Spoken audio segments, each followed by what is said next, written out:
My aim is to transform words into tangible actions. It is a call to arms, a plea for a world where empathy triumphs over apathy, where the echoes of darkness are drowned out by the resounding chorus of justice and compassion. Now, on a lighter but important note, allow me at this juncture to introduce to you a remarkable team that has worked tirelessly behind the scenes, breathing life into this event, and of course into the narrative that we celebrate today. Their dedication and creativity have transformed a mere book launch into an immersive experience.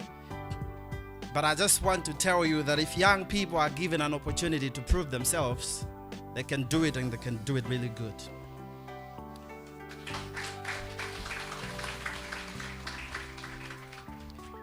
Now, as we embark on this literary expedition, let us not forget the global echoes of human trafficking and the shadows that persist in the corners of our society. In the words of Martin Luther King Jr., injustice anywhere is a threat to justice everywhere. Give a warm welcome to Nomagogu Ncube. History would have us believe that slavery actually ended many years ago. However, the reality is that what we know as human slavery simply morphed into present-day human trafficking, which is a sinister criminal enterprise which lurks daily in our midst and lures many unsuspecting victims into its path. From the headlines, we hear of such stories as 90 victims of human trafficking rescued from a refugee camp in Malawi, 5 arrests made. This was a headline story on the 9th of June in 2022. Or, Palombe police arrest 4 people for human trafficking. Again, a story that appeared on the 2nd of October 2023.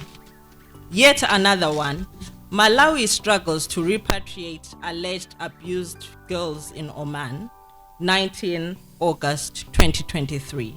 And the most recent, court gives Chinese nationals 6 years for human trafficking, the story that appeared yesterday. All these stories have a common theme. They are stories of perpetrators who sought financial gain by commodifying human beings for their nefarious purposes. These, however, represent just the proverbial tip of the iceberg. There are many more stories such as the story of Mwai, the character of our book, Taken. When Hope Banda contacted me to ask if I could do the same for the launch of Dr. Greg Milne's book, Rich State, Book State, he did so with a warm Malawian smile. And his name also evoking optimism, hope. I immediately agreed, and my colleague Noma Ncube, let's see.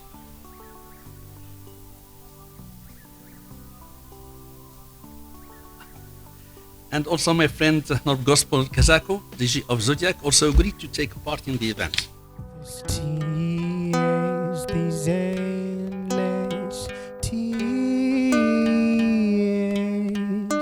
how long will they fall and sin?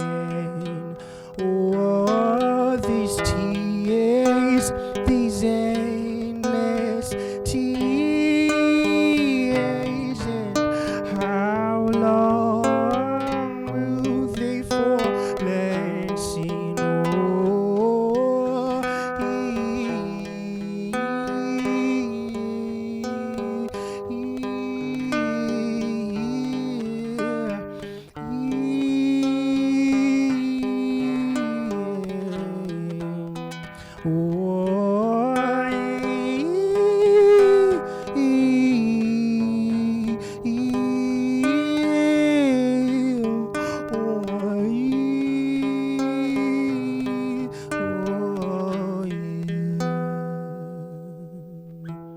Today, he came home and touched me.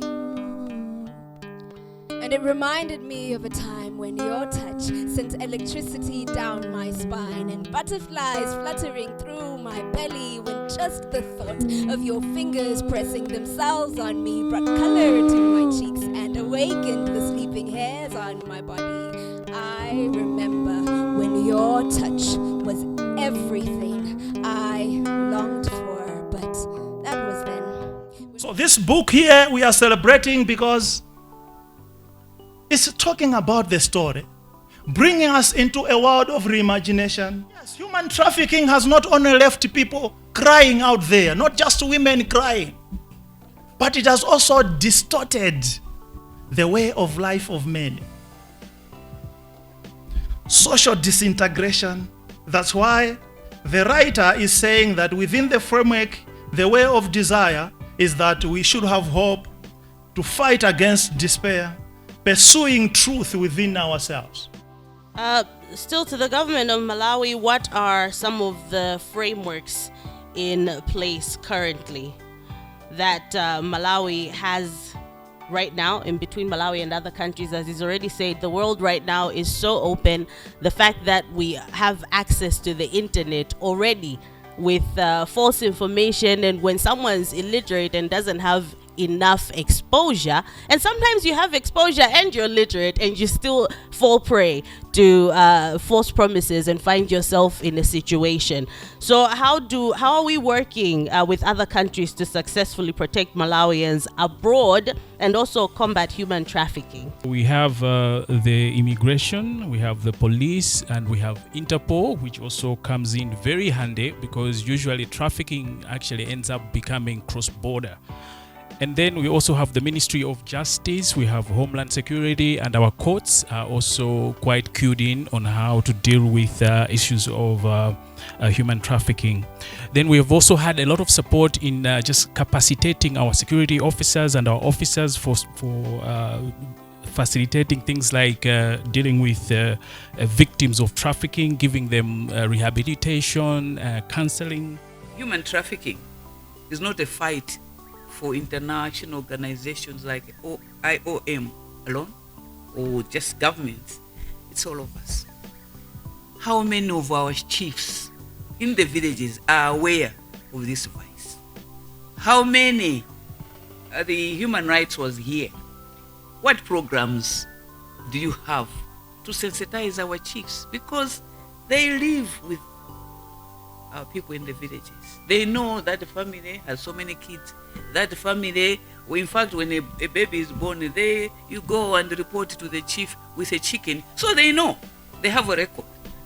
How many of our chiefs are aware of this vice? This is something that we need to do.